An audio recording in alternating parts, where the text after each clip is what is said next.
We've already heard some talk this morning about the importance in trade, but we now have a chance to really have a discussion and hear from a person who's at the center of some of the most important trade issues we faced in a long time. Ambassador Marantis is Deputy USTR with principal responsibility for Asia and Africa, which includes, therefore, responsibility over the TPP, Trans-Pacific Partnership negotiations. If that agreement is ultimately signed, it promises to be one of the largest plurilateral trade agreements ever consummated. Very brief background, but an excellent one I want to recite. The ambassador had previously been Chief International Trade Counsel, Senate Finance Committee, served as the issue director for the Kerry presidential campaign, and Associate General Counsel at USTR. He served as a lawyer, not just in the U.S., but over in Brussels with Aiken Gump. Has an excellent academic background with degrees from both Harvard and Princeton, and it's, we're glad to see such high-quality people serve in government, and I hope we have a great relationship going forward.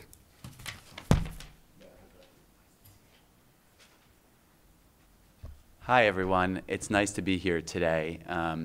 I thought I would talk for maybe 5 or 10 minutes about sort of all of the things that are going on in the wonderful world of international trade, and then turn it over to you for questions. We have had a remarkable year, this year in terms of trade policy. Having completed with Congress 3 trade agreements, getting trade adjustment assistance done, renewing our trade preference programs for the developing world. Last year was really a high watermark in terms of the work that the administration and Congress did together on trade policy. There's so many amazing things going on in terms of as we look forward, and the one that I would like to spend a bit of time talking about this morning is the Trans-Pacific Partnership, but there are also a couple of other issues I wanted to touch upon. The Trans-Pacific Partnership is, as you all know, we call it the TPP, is a 9-country trade agreement that the U.S. is negotiating with Australia, New Zealand, Chile, Peru, Singapore, Vietnam, Brunei, and Malaysia. And the idea of the TPP is to be a high-standard 21st century agreement that really addresses issues that have never been addressed before in a trade agreement and respond to the challenges that we face today, that our exporters face today in international trade. The last time, the trade agreements that the U.S. has done, including the ones that Congress passed last year with Korea, Colombia, and Panama, were done pursuant to negotiating objectives that Congress gave the administration back in 2002. All of you in this room know better than anybody how much the world has changed since 2002. And one of the key things that we were trying to accomplish are trying to accomplish in the TPP is to make sure that the objectives that we pursue in this trade agreement really are responsive to the challenges that you face. And one of the areas I think that is most salient in this regard is in the area of electronic commerce and data, where we are pursuing in the TPP things that we've never done before to respond to challenges that that we've seen come up that have in some way inhibited the delivery of cloud computing services, social networking services, et cetera. And let me give you a couple of examples of what we're trying to do. One of the things we're trying to do in the e-commerce space is to ensure that there's no discrimination against digital products. This is something that we've done in past trade agreements, but we are reaffirming it here, is to ensure that when you're supplying, books or music or whatever electronically, that governments don't place artificial distinctions or restrictions on the basis of where the digital product is from, nationality-wise. A second key goal that we're trying to accomplish in TPP, and this is a bit of a challenge, is to ensure the free flow of information. And what I mean by that is in a trade agreement, countries undertake commitments to allow the provision of services. But given that so many services are provided electronically, if you're not able to ensure that the information is flowing to your customers and to your consumers, it's hard to be able to provide that service. So we're trying to enshrine an obligation in the TPP that ensures the free flow of data so that there aren't artificial restrictions placed upon information flows in the form of, for example, blocking websites. The third area that we're trying to focus on is to make sure that countries don't put requirements in place that would require the use of a server or some kind of a data center as a condition to providing a specific service. Again, you know better than I, the restrictions that are popping up in places and the proposed restrictions that are popping up in places, including in some of our TPP partners like Vietnam in the area of cloud computing. And we want to make sure that, in order to help promote the free flow of data, that there aren't these local presence requirements put in place in the form of, data center or server requirements. The last area that we're trying to facilitate in the area of e-commerce is to make sure that we proceed on a quote-unquote negative list basis with respect to services. What does that mean? That means that all services are able to be provided, including new services, unless you say up front, you take sort of a carve out for those services up front. That's important because think about 5 years ago. There was no such thing, or at least there wasn't really yet such a thing as social networking services. If we had gone on a positive list basis where you list each service that you're allowed to provide, you wouldn't have thought that 5 years hence there would be a new service, a cloud computing service, a social networking service that would be offered commercially. So by proceeding on a quote-unquote negative list basis, we're ensuring that services that are developed today, tomorrow, 5 years from now, 10 years from now are actually covered. So those are kind of the exciting things, I think. I find them exciting, but I'm kind of a geek, that we're doing in the area of e-commerce. Another thing in the TPP I think that's important to note here is how we're handling IP. As with every trade agreement, we are trying to seek the highest standard IP protections that we can. And there are a lot of challenges in doing so in the area of with the internet as well. What we're trying to do in the TPP is to ensure that we replicate the balance that we struck in the United States in the context of the DMCA, and are trying to ensure that our trading partners offer the same balance that we've struck here in the United States. We have also been working, hard to ensure that we strike the right balance with respect to copyright protection, with having high standard copyright protection, while at the same time recognizing that there are legitimate exceptions to that, such as fair use. And I know this has been an area where we've worked very closely with many of you here in terms of trying to strike that balance. In some cases, I know that there are concerns that we may not have done so quite yet well, but we are continuing, I think, to work closely with your companies to make sure that we are able to achieve the right balance going forward. There are lots of other great things in TPP that are maybe less relevant to you all, but let me just touch on them just to kind of show the comprehensiveness of this. For the first time ever in TPP, we're trying to seek discipline so that small and medium-sized enterprises are better integrated into the international trading system. We're seeking obligations in the area of regulatory coherence to make sure that that ministries and governments are talking to each other, so you don't have one ministry inadvertently, popping out a regulation that ends up undermining the goal of what another ministry is trying to do in the area of trade. We are doing really exciting things in the area of environmental protection as well. For the first time ever, we're seeking obligations from our trading partners to fight, to combat illegal trade in wildlife, fish subsidies.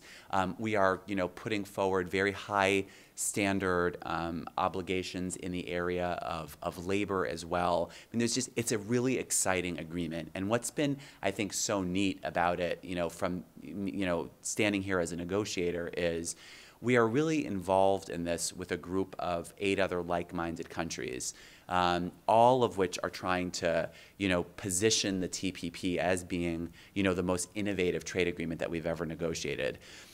We've had 11 rounds of negotiations so far. We are about to get to the 12th round in Dallas, which will take place between May 8th and May 18th. And we're in the process right now of trying to realize what President Obama and the other TPP leaders set out for us in November, back when they met in Honolulu on the margins of the APEC meetings, where they, announced the broad outlines of a TPP agreement, but also tasked negotiators with getting as much of this done as possible in 2012. We've made a lot of progress. A lot of the tough issues, though, we still are going to have to deal with as we, try to push these negotiations forward as quickly as we can. And then there's this additional, wrinkle, which is a good wrinkle, is in November, on the margins of the APEC meetings, Japan, Canada, and Mexico announced that they too were interested in possibly joining the Trans-Pacific Partnership.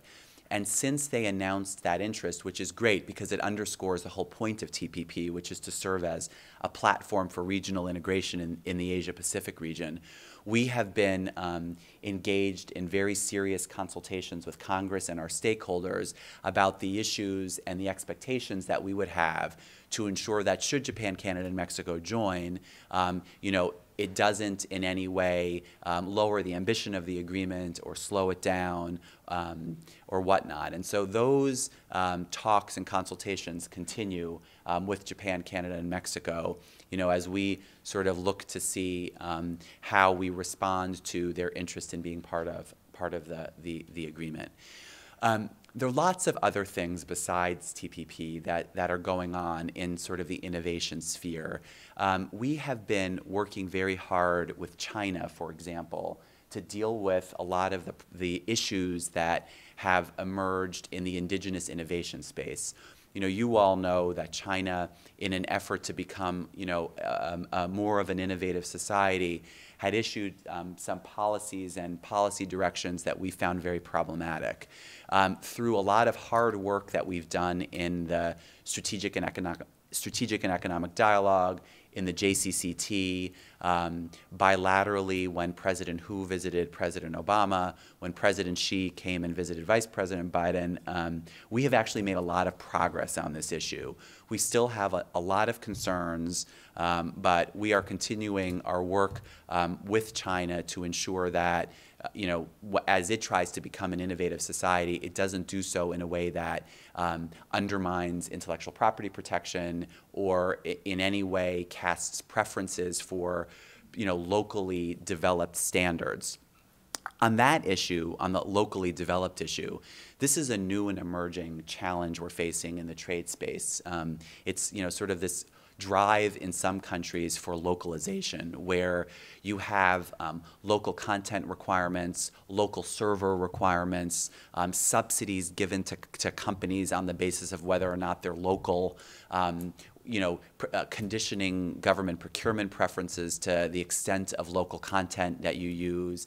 This is a real problem, and it's popping up all over, not just in China, but also in India, very problematically recently, Indonesia, Brazil, and in other places. And we are trying to develop in the administration a more sort of holistic way of addressing these issues. We've created an interagency task force that USTR is leading to address these issues. And I think this is really one of the next generation trade and investment issues that we're going to see and that we're really going to have to deal with. There's lots of other great stuff going on, in trade that I can talk about if you're interested in our trade relationship with Africa, things that we're doing in the WTO to try to advance a plurilateral agreement on services, initiatives to help develop an information technology agreement, which I'm happy to go into, but I don't want to monopolize the time. I want to make sure that we have ample time to hear what's on your mind and see if I can answer any questions. So with that, let me pause there and turn it over to you. Okay, thank you. I'll start it off if I can. First of all, I want to thank you very much. We have clearly seen, I think, within the administration and the USTR, more understanding and attempt to reach out and understand, the significance of the internet industry and how important good trade rules are. But in the interest of frankness, we'll also say it's come kind of late, and we have a long history of not, I think, and bipartisan different administrations not recognizing how powerful and growing an industry we are, and so you'll have a Tech Trade Advisory Committee on some little part of the economy, and here we are, a huge percentage, and there isn't one, for example. I know during the ACTA debate, Ambassador Shapiro and I had some important talks, and really, I think, made some great progress on ACTA, but it still kind of didn't wind up exactly where a lot of us wanted. So I really want to applaud the movement. I guess a couple points I'd like to make in the IP world. It is to stress how important it is when negotiating this to recognize the different kinds of IP, and that one-size-fit-all set of trade rules may really not work well between trademarks, patents, copyright, et cetera. And we talk about counterfeiting in the ACTA agreement. I think there was an attempt to try to do too much in the definitional terms and indigenous innovation, boy, I'll tell you, we are all for what you can do on that. But when you say the highest standard of IP protection and properly in the same sentence said we want balance, there's a conflict there. We don't want, our system is a genius, we think, in our industry because of the balance. And yet I think for several decades, USTR, in fact, we were probably part early on of creating this sense that we need more IP because there is void of IP in the rest of the world. But it's no longer we need more IP, we need smart, balanced, clever IP. And so what you're doing now in terms of reaching out for that balance in TPP is just overdue and very welcome. So just put at kind of where we go from here is what's important. And I think we're very pleased that the administration has really seemed to grapple now with the reality of how important it is to deal with some of these issues. So my speech, I'll stop. Yeah, let me echo Ed's appreciation for you taking the time and working with us here. Let me follow up on his question. One of the things that there's an increasing body of work being developed on is, if you think in a 19th century context, trade barriers had everything to do with quotas and tariffs and ship of lading, shipment, movement of physical cargo, and were the unionized ships, or where was the ship registered? I mean, it went on and on and on, ways to have barriers to trade in the bricks and mortar world. In the 21st century economy, and assuming we survive to a 22nd,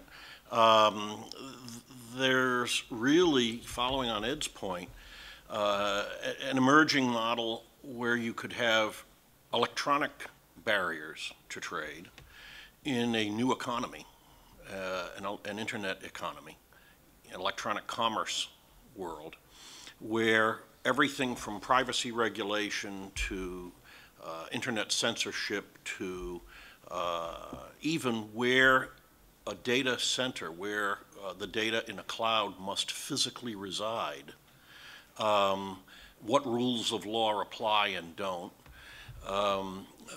really threaten the risk that, particularly this country, that has such a lead in technology and data innovation. I mean, there are no companies emerging from the European economy that are trailblazing on the internet the way you have out of Silicon Valley and the Route 29 corridor and all the places where this fabulous innovation comes from in this country. To what extent do you see the USTR beginning to turn its attention to these tech rules and regulations and policies that are particularly being driven globally by Brussels, being a place that the administration is turning significant attention to, so that we don't wake up one day and sort of have a collective, oh no, gee, if only we paid attention to that? Yeah, I think a lot of the issues, that the list that you just raised, I mean, these are, you know, it's interesting, these are emerging issues. They've actually emerged in so many different jurisdictions that we're seeing now. I think that's why in TPP we're trying to set kind of a template for how to deal with some. And we're definitely not addressing all of the issues that you raised, but like, you know, for the free flow of data and to make sure that you don't have to have a server in a particular jurisdiction. I mean, there is a very strong role for trade policy in a lot of these areas. It's interesting in the privacy space. I don't spend, I mean, time on my own personal self on privacy issues that much, but you know, if you think about a few years ago, there was, I think there was not a disconnect, but sort of a divorce between privacy policy and trade policy. And I still think that there is a role, I mean, that you know, trade negotiators aren't going to negotiate on privacy, but we also want to make sure that what happens in the privacy sphere doesn't pose unintended barriers in the you know, sort of the free flow of trade online. And so a lot of the issues that had emerged with the emergence of the internet that were kind of, I don't want to say stovepiped, but that were dealt with in different spaces are now starting to converge even more. You know, on privacy, APEC for the first time actually, you know, worked on privacy related issues, again, to ensure that legitimate privacy regulations don't have the unintended consequence of inhibiting trade. So there's a lot more work that we can and will be doing in this area, but I think what we're doing in TPP is I think an important start, and will lay kind of a template for how to address these issues outside of the TPP context as well. Is there current work going on with the EC on this privacy manifesto coming out of Brussels? This is going to sound like a punt, but I don't work on Europe issues. I spend my time on Asia and Africa, so I don't have a reasoned answer for you on that. But I can, you know, check back with my colleague who does and get back to you on it. I'd like to focus on Mexico. First time in 2011 we made some progress with the monopoly company down there, and thanks to some good work by your organization and some others. It's good news to hear they want to have this trade relationship with the United States, but we've got to open the doors, because there's lots of our companies that want to do business down there need competitive network. So any comment? I know that's not your jurisdiction, but Mexico would be huge. Canada's made great progress, a lot of activity between us and Canada, but those are two huge markets for our industry, not only domestic U.S., but Canada and Mexico. No, absolutely. I mean, should Mexico, you know, end up joining the TPP, it's a huge opportunity to address a lot of these issues. I mean, we've made an enormous, you know, in my previous life when I worked at USTR 12 years ago, I was working on the telecom case that we brought against Mexico, you know, for anti-competitive and other barriers that Telmex had put in the you know, in the international trading system, and it's amazing to see how far we have come, you know, in 10 years. But there's a lot more that we can do, as you point out, in Mexico. And a lot of the things that we're negotiating in TPP, one thing I didn't mention, which is very relevant in this case, is one of the things we're doing in TPP that we've never done before is we are working on obligations that affect state-owned enterprises. Because you all know, you know, again, better than I, the competitive distortions that state-owned enterprises have put in the international trading system, whether it's by getting preferential treatment in the courts or preferential treatment, you know, in terms of subsidies or, you know, benefiting from non-commercial financing or whatever it is. We're trying to address that in the TPP. And I think there are markets out there that this would be, I think, a very valuable you know, a valuable way of helping to level the playing field between public competition between the private sector and state-owned enterprises. Hi, there's a growing concern about, for many companies in the semiconductor sector, specifically U.S., Japanese, and Singapore companies, about some of the behavior of China in terms of how they're pricing their products in the semiconductor marketplace. What, if anything, is the USTR doing on that, and do you see that as a growing issue that the technology industry is going to be facing over the next decade? I mean, it's a growing issue, and it's something that, whether it's in the semiconductor space or otherwise, we're seeing similar concerns that are popping up. We don't involve ourselves in pricing, but we do involve ourselves when China will say you can sell your product in this market if you use a particular standard, or if there are other sort of trade restrictive barriers that involve subsidization, or similar tools that China has used before. We have been making, I think, very real and tangible progress with China, but there are a range of issues that are really problematic and that continue to pop up, whether it's in the steel sector, the semiconductor sector, or whether it's in the online space as well. And that's why what we do with China is we painstakingly use the dialogues that we have, whether it's the Strategic and Economic Dialogue or the Joint Commission on Commerce and Trade, to make progress on the whole range of issues. Sometimes we make we make great progress, like on indigenous innovation. Other times the progress can be painstakingly slow or not. And the other tool that we use with China is, should our dialogues not work, we have the WTO dispute settlement system there that we have not been afraid to use to deal with the range of problems that exist in the Chinese market, in the agriculture sector, in the industrial sector, as well as in the services sector. So it's a sort of a long answer to a more direct question, but this is very much on our radar, and it's part of our part of the range of issues that we're working on with the Chinese. Let me follow up on the subject generally of internet freedom, which has a big commercial component, as e-commerce trade, and the tendency to perhaps people to use political rationale, even if not the motive, but also the motive, to interfere with the internet world. And we have country after country that is, from Iran and now Pakistan, we recently had a little dust up. Part of the question, I guess, how do you juggle with the State Department's goal of promoting internet freedom and the trade role? And there's both the political and the economic component going forward. I wish it was just a trade issue in a way, but it's obviously got that other component. And I'm just thinking how we should work with both agencies. We'll obviously do so, but how you're working together and how we should work with both of you would be useful. Yeah, I mean, there are certainly very serious non-trade elements to restrictions that we see in certain markets, as it relates particularly to blocking of websites. We work very closely with the State Department in terms of trying to coordinate. I mean, there are very different policy issues that we deal with and they deal with.